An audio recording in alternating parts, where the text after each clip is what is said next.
Good morning बच्चों। पिछले video में हमने सीखा कि कैसे महात्मा गांधी ने सत्याग्रह आंदोलन स्टार्ट किया और किन किन जगहों पर किया। तो सत्याग्रह आंदोलन के बाद ये सत्याग्रह के विचार से आप क्या समझते हैं? मेरी पहली चीज तो मैं ये कह रहा हूँ कि क्वेश्चन आपको मैं देता हूँ, सत्याग्रह के विचार से आप क्या समझते हैं? सत्याग्रह के विचार से सत्य की शक्ति पर आग्रह की खोज जोर दिया जाता है। सत्य की शक्ति के पर आग्रह की खोज पर जोर दिया जाता है। इसका अर्थ यह है कि अगर आपका उद्देश्य सच्चा है, अगर आपका उद्देश्य सच्चा है, यदि आपका संघर्ष अन्याय के खिलाफ है, तो उत्पीड़क से मुकाबला करने के लिए आपको किसी शारीरिक शक्ति, शारीरिक बल की आवश्यकता नहीं होनी चाहिए, नहीं होती। यही सत्याग्रह का विचार है।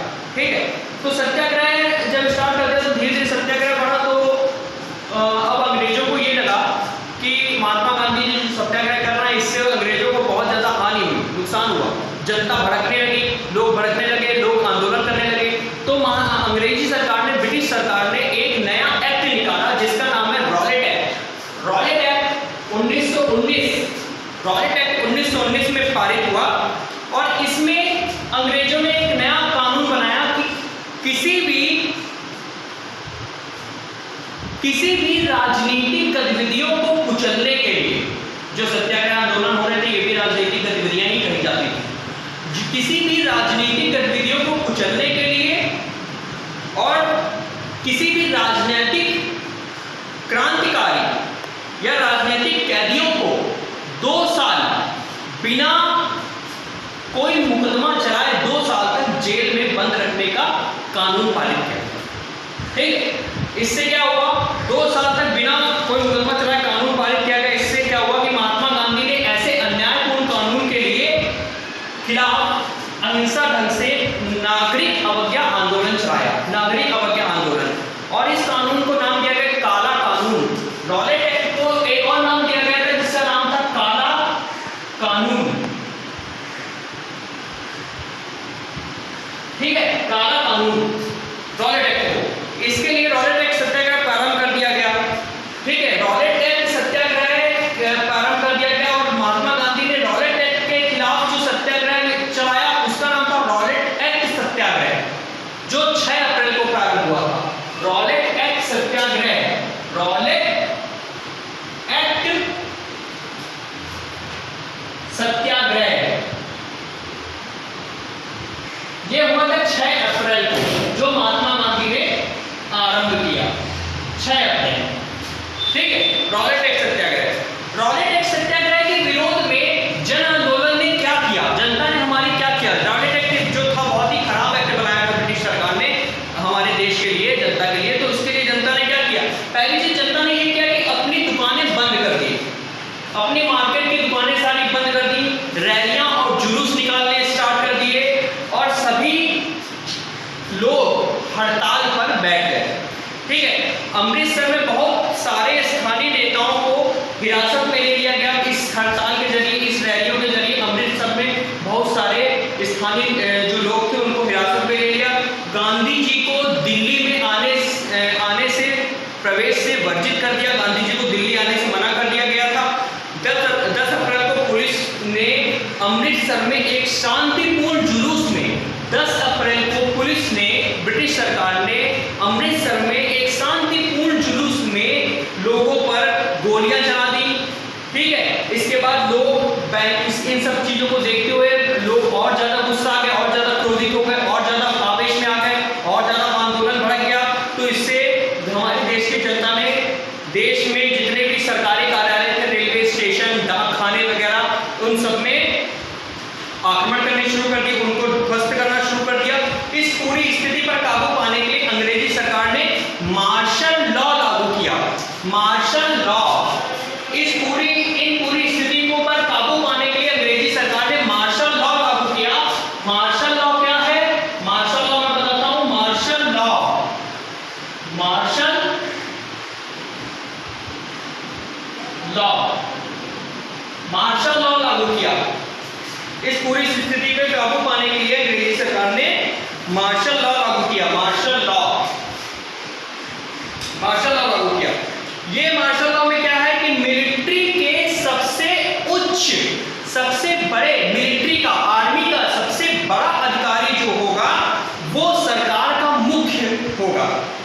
चीफ होगा। जो हमारी सरकार है, ब्रिटिश सरकार है, उसमें मार्शल लॉ में ये कानून बनाया गया, जो मिलिट्री का सबसे बड़ा अधिकारी होगा वो सरकार का मुख्य होगा। और भारत में उस समय यह पद किसको दिया गया था? General Dyer. मार्शल लॉ के अकॉर्डिंग भारत में मिलिट्री का जो सबसे बड़ा पद था वो किसको दिया गया था? जनरल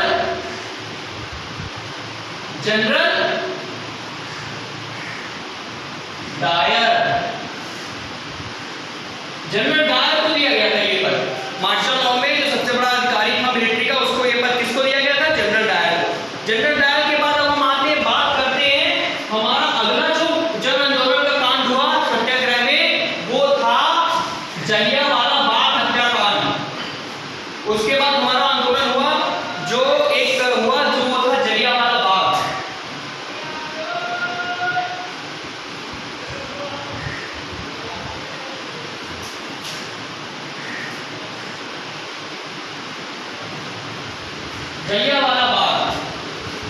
जलियांवाला बाग हत्याकांड। जलियांवाला बाग जो था वो मार्शल लॉ पारित होने के बाद हुआ।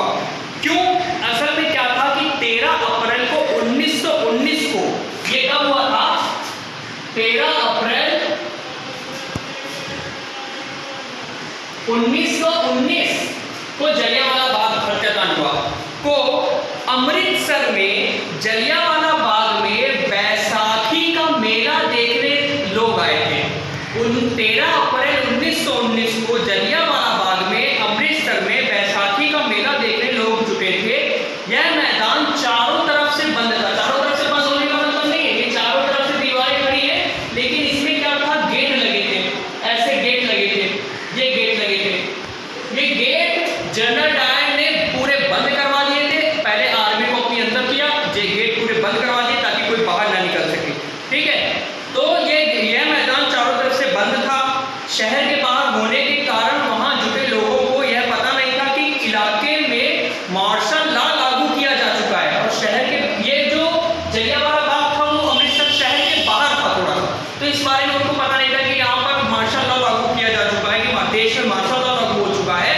इसके बाद उसके सिपाहियों ने भीड़ पर अंधाधुंध गोलियां चला दी। इसी कारण से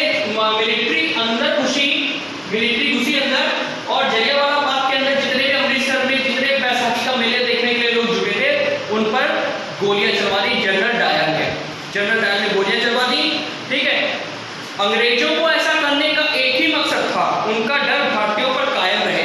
सिर्फ एक मकसद था जलियांवाला बाग हत्याकांड करने का, कि अंग्रेजों का, कि भारतीयों पर उनका डर हमेशा बना रहे, पहली चीज तो। परंतु भारतीय ने जितने भी सरकारी इमारत था उन पर हमला करना शुरू कर दिया, लेकिन इसके बावजूद भी भारतीयों का डर खत्म नहीं हुआ, क्रांतिकारी आंदोलन खत्म नहीं हुआ, और भारतीयों ने जितने भी सरकारी कार्यालय थे उन पर हमला करना जारी रखा। जब महात्मा गांधी जी को पता चला तो उन्होंने सत्याग्रह आंदोलन वापस ले लिया। महात्मा गांधी ये कभी नहीं चाहते थे कि हम अहिंसा से कोई जीत हासिल करें, किसी चीज को हासिल करें, हिंसा से किसी चीज को हासिल करें, सॉरी अहिंसा नहीं, हिंसा से किसी चीज को हासिल करें। महात्मा गांधी ये चाहते थे हम अहिंसा का रास्ता अपना करके सत्य की राह पर, सत्याग्रह की खोज पर अपने देश को राष्ट्रवाद की भावना से प्रेरित करें, राष्ट्रवाद का उदय करें। लेकिन जब पता चला कि यहाँ पर क्रांतिकारी आंदोलन हो रहे हैं, सरकारी कार्यालयों पर हमला किया जा रहा है, सरकारी कार्यालयों को गिराया जा रहा है, तो उन्होंने अपना सत्याग्रह आंदोलन वापस ले लिया। असहयोग आंदोलन के महात्मा गांधी का एक और सत्याग्रह आंदोलन, जब महात्मा गांधी का ठीक से सफलतापूर्वक नहीं चल पाया तो उन्होंने एक और आंदोलन स्टार्ट किया, उसका नाम था असहयोग आंदोलन। ठीक है, असहयोग आंदोलन, असहयोग आंदोलन, असहयोग आंदोलन। ठीक है, ये महात्मा गांधी का सत्याग्रह के बाद ये दूसरा आंदोलन था। सत्याग्रह तो ठीक से काम नहीं करा, उसके बाद महात्मा गांधी ने सोचा अब दूसरा आंदोलन शुरू करते हैं, जो सत्याग्रह आंदोलन। गांधी जी ने अपनी प्रसिद्ध पुस्तक हिंद स्वराज, गांधी जी की बहुत एक प्रसिद्ध पुस्तक है, उसका नाम है हिंद स्वराज। ये गांधी जी की बहुत ही प्रसिद्ध पुस्तक है। गांधी जी की एक बहुत प्रसिद्ध पुस्तक है हिंद स्वराज, जो 1919 में बनाई थी महात्मा गांधी, 1909 में बनाई थी महात्मा गांधी।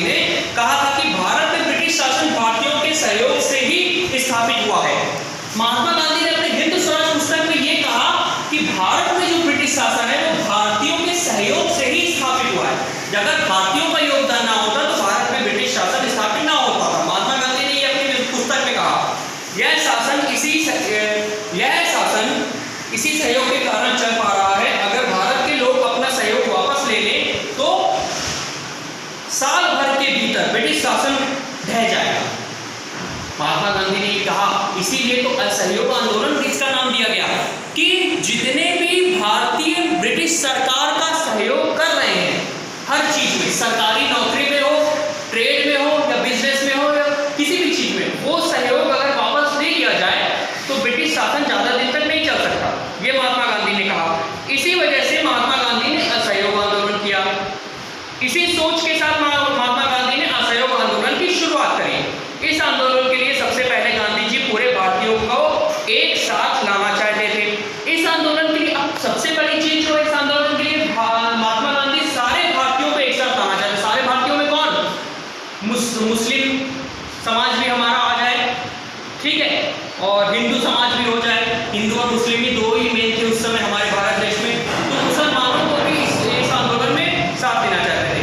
इस आंदोलन में सबसे पहले गांधी जी ने पूरे भारतीयों को साथ लाना चाहते थे और इसके लिए हिंदू और मुस्लिम को एक साथ करना बहुत जरूरी था। इस उद्देश्य के लिए महात्मा गांधी मोहम्मद अली और शौकत अली, देखो याद रखना उस समय मुस्लिम लीडर हमारे कौन थे? मोहम्मद अली, मोहम्मद अली और शौकत अली। मोहम्मद अली और शौकत अली, मोहम्मद अली और शौकत अली, ये दो हमारे ऐसे मुस्लिम लीडर थे उस समय, ठीक है, जिनके अंदर में पूरा मुस्लिम समाज चलता था, काम करता था, ठीक है। मोहम्मद अली और शौकत अली दो मुस्लिम जवान राजनीतिक नेता थे।